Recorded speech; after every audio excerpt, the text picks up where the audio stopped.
Bah c'était par ici. Ici, n'importe où? Bah oui. Eh ben allez, on se sépare et on cherche.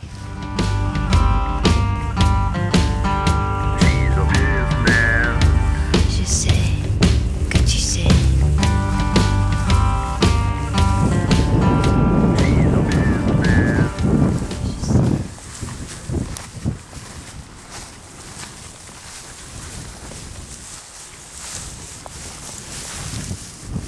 De toute façon, depuis que ta femme t'a quitté, t'es devenu un vrai connard. Il est assis sur un banc du jardin des Tuileries comme il est gentil. Ses yeux hardis dardent quelques objets invités de loin dans l'espace. Il ne doit pas avoir plus de 8 ans et cependant, il ne s'amuse pas comme il serait convenable. Tout au moins, il devrait rire et se promener avec quelques camarades, au lieu de rester seul. Mais ce n'est pas son caractère.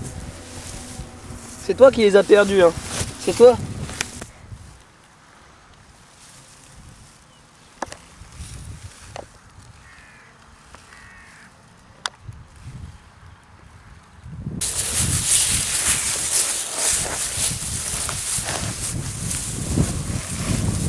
Allez, cherche putain, tu cherches rien là. Cet enfant qui est assis sur un banc du jardin des Tuileries, comme il est gentil.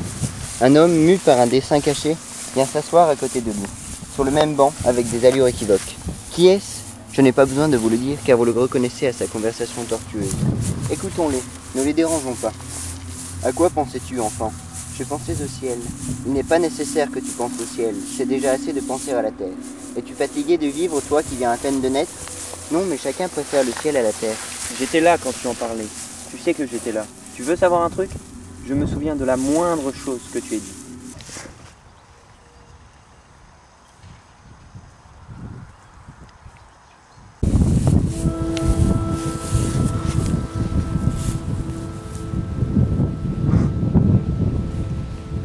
Ok, tu as arrêté tes études. Et pourquoi? Tu crois sincèrement qu'il suffit d'aller ailleurs pour devenir quelqu'un d'autre et que ces petites choses t'aideront? Quel abruti s'imagine encore ça aujourd'hui? Eh bien pas moi, car puisque le ciel a été fait par Dieu ainsi que la terre, sois sûr que tu y rencontreras les mêmes maux qu'ici-bas. Après ta mort, tu ne seras pas récompensé d'après tes mérites, car si l'on te commet des injustices sur cette terre, comme tu l'éprouveras par expérience plus tard, il n'y a pas de raison pour que dans l'autre vie on ne t'en commette non plus. Ce que tu as de mieux à faire, c'est de ne pas penser à Dieu et de te faire justice toi-même. Puisqu'on te la refuse, si un de tes camarades t'offensait, est-ce que tu ne serais pas heureux de te tuer? Je sais ce que c'est, et tu sais que je sais ce que c'est. Dimitri se doute de quelque chose.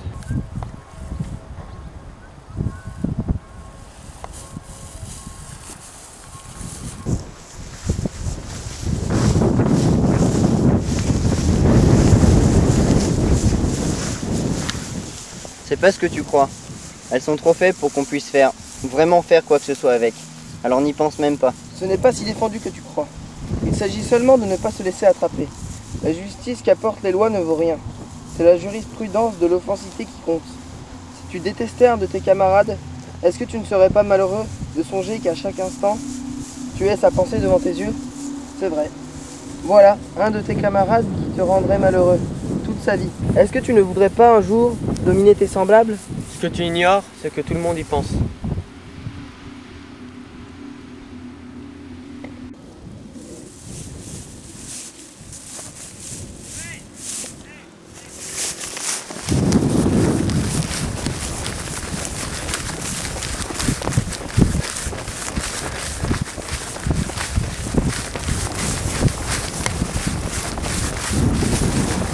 Putain alors c'est quoi? Non, va chier. Mais c'est quoi? C'est quoi? Casse-toi. Mais c'est quoi?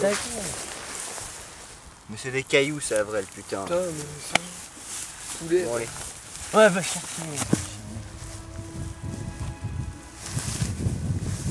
Pourquoi tu restes, hein? Tu veux ta part, c'est ça? Bah laisse-moi t'annoncer une chose, y a rien. Non, je plaisante, je cherche encore. Sois donc le plus fort et le plus rusé. Tu es encore trop jeune pour être le plus fort. Mais dès aujourd'hui, tu peux employer la ruse, le plus bel instrument des hommes de génie. Lorsque le berger David atteignait au front le géant Goliath d'une pierre lancée par la fronde, est-ce qu'il n'est pas admirable de remarquer que c'est seulement par la ruse que David a vaincu son adversaire? Et que si au contraire il s'était pris à bras le corps, le géant l'aurait écrasé comme une mouche? Il en est de même pour toi. À guerre ouverte, tu ne pourras jamais vaincre les hommes sur lesquels tu es désireux d'étendre ta volonté. Mais avec la ruse, tu pourras lutter seul contre tous. Tu désires les richesses, les beaux palais et la gloire. Où m'as-tu trompé quand tu m'as fermé ces hommes de prétention? Non, non, je ne vous trompais pas, mais je voudrais acquérir ce que je désire par d'autres moyens. Est-ce que tu imagines vraiment que s'il avait une chose pareille, il s'en servirait que sur les autres? Oui. Tu as toujours été celui qui ne coûtait rien, toujours celui qu'il faut pousser. Alors tu n'acquerras rien du tout. Les moyens vertueux et bonasses ne mènent à rien. Il faut mettre à l'œuvre des leviers plus énergiques et des trames plus savantes. Avant que tu deviennes célèbre par ta vertu et que tu atteignes ton but sans jeu pour rendre compte de faire des cabrioles par-dessus ton dos et d'arriver au bout de la carrière avant toi, de telle manière qu'il ne se trouvera plus de place pour tes idées étroites. Il faut savoir embrasser avec plus de grandeur l'horizon du temps présent. N'as-tu jamais entendu parler, par exemple, de la gloire immense qu'a porté les victoires? Et cependant, les victoires ne se font pas seules. Il faut verser du sang, beaucoup de sang pour les engendrer et les déposer au pied des conquérants. Sans les cadavres et les membres épars que tu aperçois dans la plaine, où s'est opéré sagement le carnage, il n'y a plus de guerre. Et sans guerre, il n'y aura plus de victoire. Je me souviens quand tu as dit que tu voulais t'en servir pour toi. Hey, baise.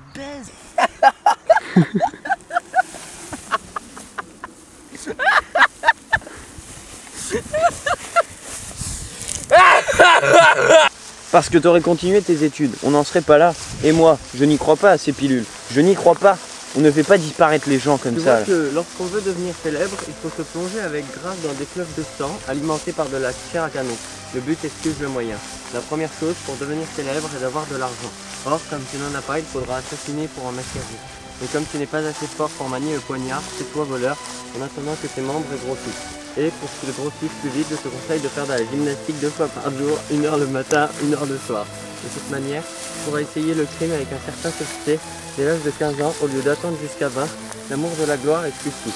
Et peut-être plus tard, mettre de tes semblables t'auras presque tué autant de bien que tu leur as fait du mal en commençant. Je sais ce que c'est.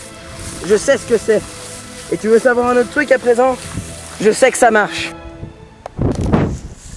Je vois bien que tu cherches avec plus d'avidité que les autres, parce que depuis que tu as pris ma femme, tu voudrais cesser de me voir. Depuis que tu as entendu Jim en parler, tu penses qu'à faire pareil. Et t'en veux tellement à Tom d'avoir arrêté. Maldoror s'aperçoit que le sang bouillonne dans la tête de son jeune interlocuteur.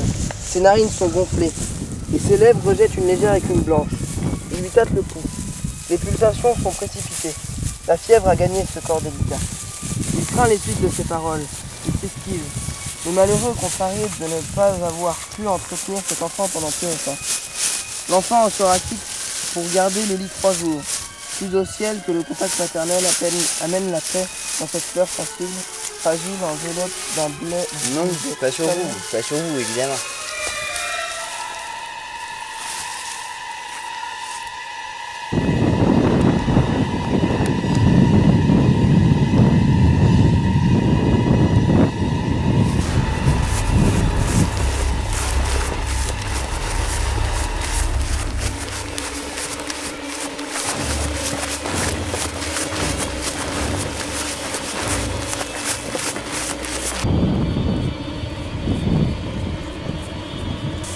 Qu'est-ce qui s'est passé? Il les a retrouvés.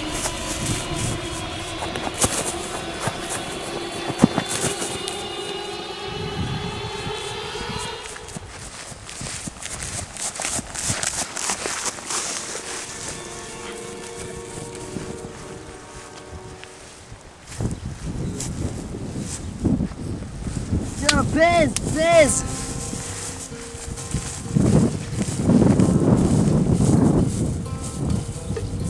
Brother bought a coconut, he bought it for the dime. His sister had another one, she paid it for the lime. She put the lime in the